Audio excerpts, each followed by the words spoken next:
मैं इंदिरा जी की बहू हूँ और किसी से नहीं डरती। सत्य और साहस का नाम है सोनिया गांधी। आज भले ही देश में कांग्रेस का दौर ना हो, लेकिन सोनिया गांधी कभी भी हालात के सामने नहीं झुकी हैं।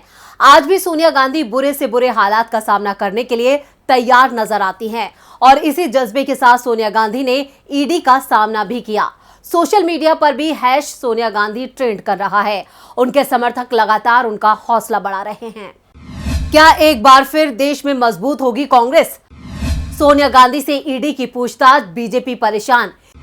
ईडी ने नहीं किया सम्मानजनक व्यवहार। मैं इंदिरा गांधी की बहू हूं, मैं किसी से नहीं डरती हूं। नमस्कार, मैं हूं परवीन शेख। आपका हमारी स्पेशल रिपोर्ट में बहुत बहुत स्वागत है।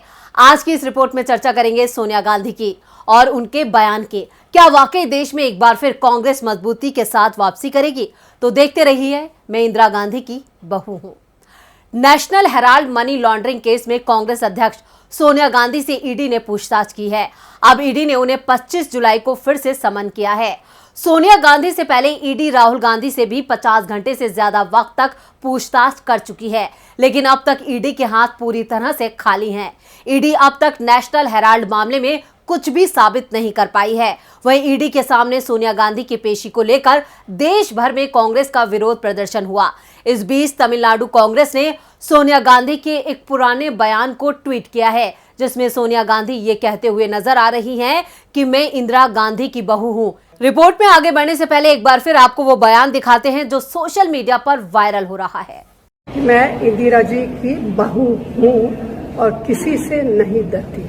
ये बयान तमिलनाडु कांग्रेस ने ऐसे मौके पर ट्वीट किया है जब सोनिया गांधी नेशनल हेराल्ड मामले में ईडी के सामने पेश हुई हैं। खबरों के मुताबिक सोनिया गांधी से बंद कमरे में पूछताछ हुई। सोनिया से ईडी की पूछताछ की रिकॉर्डिंग भी की गई है। सेक्शन 5 के तहत सोनिया गांधी ने अपना जवाब लिखित में दिया है। सोनिया गांधी अपने जवाब में बदलाव भी कर सकती हैं। प्रमुख विपक्षी पार्टी कांग्रेस ने सोनिया गांधी से पूछताछ का देश भर में विरोध किया। राजस्थान के मुख्यमंत्री अशोक गहलोत ने सोनिया गांधी के खिलाफ ईडी की कार्रवाई को राजनीतिक प्रतिशोध करार दिया है। साल 2018 में राजस्थान विधानसभा चुनाव प्रचार के दौरान एक जनसभा में पीएम मोदी ने विधवा पेंशन योजना का जिक्र करते हुए सोनिया गांधी को कांग्रेस की विधवा कहकर संबोधित किया था। पीएम मोदी के इस बयान में सोनिया गांधी का मजाक बनाया गया था। इसकी वजह से पीएम मोदी की काफी आलोचना हुई थी और सोनिया को सहानुभूति मिली थी, क्योंकि उनके पति राजीव गांधी की हत्या की गई थी। सोनिया गांधी करीब 10 सालों से बीमार हैं। 2011 में खबर आई थी कि उन्हें कैंसर हो गया है, जिसका ऑपरेशन उन्होंने अमेरिका में करवाया। इसके बाद से उनकी चुप्पी उनके गिरते स्वास्थ्य का ही संकेत देती रही। इस वजह से कांग्रेस की चुनावी कामयाबी भी थम गई। सोनिया के इटली से होने की वजह से भारत में नेतृत्व के लिए अयोग्य बताना बीजेपी का पुराना तंज रहा है, मगर 2014 के बाद से इसे भुला दिया गया। सोनिया गांधी इतनी बीमार रही कि उन पर हमला करना किसी को भी अनैतिक लग सकता है। इसलिए बीजेपी अब हमला दिवंगत नेहरू गांधी परिवार या रॉबर्ट वाड्रा या सिर्फ राहुल गांधी पर करती रही है, लेकिन एक महीने के अंदर ही तस्वीर बदल गई है। बीजेपी प्रवक्ता संबित पात्रा अचानक सोनिया गांधी पर आरोप लगाने लगे हैं कि 2002 के गुजरात मामले में मोदी को फंसाने की साजिश में सोनिया गांधी का हाथ है। इसके अलावा ईडी ने नेशनल हेराल्ड मामले में सोनिया गांधी को 21 जुलाई को पेशी के लिए बुला लिया। इसके बाद एक बार फिर देश के लोगों की सहानुभूति सोनिया गांधी को मिल सकती है और इसका फायदा कांग्रेस को आगामी विधानसभा चुनावों और 2024 लोकसभा चुनाव में मिल सकता है। बीजेपी कांग्रेस पर जितने हमले तेज करेगी, उतना ही कांग्रेस मजबूत होगी। सोनिया गांधी से ईडी की पूछताछ का विरोध करने वाले कई बड़े नेता हिरासत में लिए गए हैं। इनमें अशोक गहलोत, शशि थरूर और सचिन पायलट का नाम शामिल है।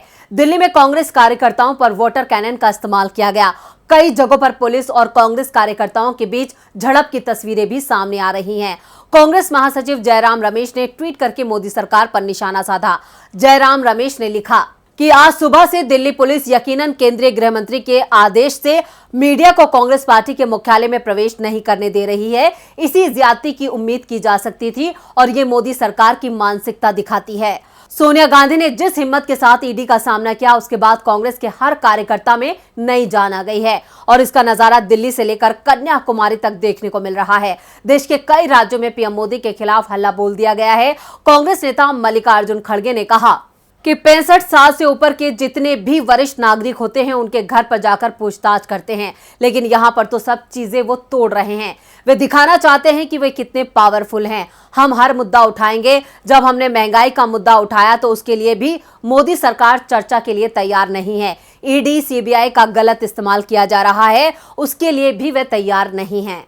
कांग्रेस नेता रणदीप सुरजेवाला ने कहा कि पिट्ठू, ईडी, डरपोक सीबीआई और आईटी ही अब मोदी सरकार का चाल, चेहरा और चरित्र बन गए हैं। प्रतिशोध की राजनीति में धधकते हुए प्रधानमंत्री मोदी और उनकी सरकार ना कांग्रेस को, ना प्रजातंत्र को डरा पाई है और ना डरा पाएगी। हम ना दबेंगे, ना झुकेंगे, केवल आगे बढ़ेंगे। प्रजातंत्र का प्रहरी नेशनल हेराल्ड स्वतंत्रता संग्राम का चिन्ह है। ये सच की लड़ाई है, ये जीतेगी। कांग्रेस नेता सलमान खुर्शीद ने भी मोदी सरकार को कटघरे में खड़ा किया है। सलमान खुर्शीद ने कहा कि ईडी की झूठी पूछताछ से आम जनता और कांग्रेस कार्यकर्ता इससे नाराज हैं। बीजेपी मोदी जी को कितना बचाती है? जब बीजेपी मोदी जी के लिए सब कर सकती है तो हम सोनिया गांधी के लिए नहीं कर सकते? मोदी जी अभी 8 से 10 साल से देश में दिखे हैं। सोनिया गांधी का परिवार कब से इस देश की सेवा करता आ रहा है। आज सुबह से ही सोशल मीडिया पर भी सोनिया गांधी ट्रेंड कर रहा है। उन्हें साहस और ताकत के रूप में दिखाया जा रहा है। तो दूसरी तरफ देश भर में कांग्रेस कार्यकर्ताओं और नेताओं का मोदी सरकार के खिलाफ हल्ला बोल चलता रहा। देश को कांग्रेस मुक्त करने की रणनीति पर चलने वाली बीजेपी की ये चाल फिलहाल उस पर उल्टी पड़ती नजर आ रही है। ईडी की आड़ में गांधी परिवार पर बीजेपी का वार उसे महंगा पड़ सकता है। साथ ही देश में महंगाई, बेरोजगारी, अग्निपथ और जीएसटी जैसे मुद्दों से जूझ रहा और इसका सबसे ज्यादा असर आम जनता पर पड़ रहा है। ऐसे में सोनिया गांधी की ईडी के सामने पेशी बीजेपी की रणनीति को फेल कर सकती है। मोदी के राजनीतिक सलाहकार कांग्रेस पर जोरदार हमला करने के लिए अब अफसोस कर रहे होंगे। खुद को कांग्रेस का सबसे बड़ा विरोधी बताना बीजेपी के लिए हर चुनाव में जादू का काम करता था, लेकिन इस बार ऐसा नजर नहीं आ रहा है।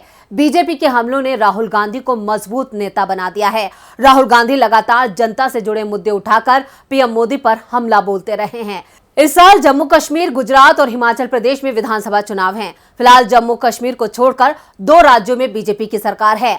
गुजरात में तो कांग्रेस को सत्ता से बाहर हुए अरसा बीत चुका है, लेकिन सोनिया और राहुल गांधी को जिस तरह ईडी ने पूछताछ के लिए बुलाया है और ईडी अब तक किसी नतीजे पर नहीं पहुंची है, उसके बाद इन राज्यों में होने वाले चुनावों में कांग्रेस मजबूत हो सकती है, क्योंकि बीजेपी का ये दांव अब उस पर उल्टा पड़ता नजर आ रहा है। ऐसे में कांग्रेस को एक खास रणनीति और पूरी आक्रामकता के साथ इन चुनावों में जनता के बीच जाना होगा।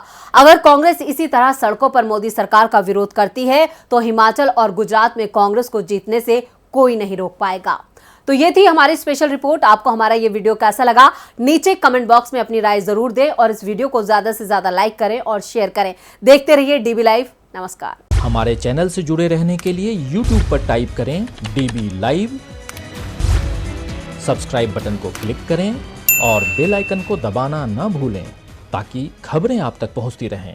देखते रहिए DB लाइव, क्योंकि यहाँ हैं खबरें लगातार।